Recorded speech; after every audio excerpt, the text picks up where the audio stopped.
ఒక్కటే గుర్తుపెట్టుకోండి, ఈసారి జగనన్న 2.0 కొంచెం వేరుగా కూడా ఉంటుంది.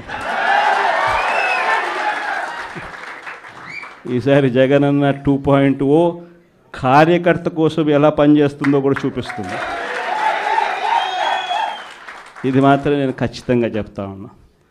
ఎందుకనంటే జగనన్న 1.0లో బహుశా కార్యకర్తలకు నేను అంత గొప్పగా బహుశా చేయలేకపోయి ఉండొచ్చేమో.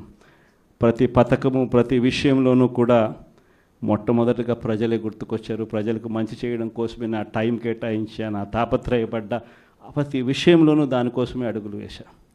కానీ జగనన్న 2.0కి వచ్చేసరికి మాత్రం చంద్రబాబు నాయుడు కార్యకర్తలకు పెడతా ఉన్న ఇబ్బందులు చూసా, కార్యకర్తలు పడతా ఉన్న అవస్థలు చూసా, కార్యకర్తలు పడతా ఉన్న బాధను గమనించా.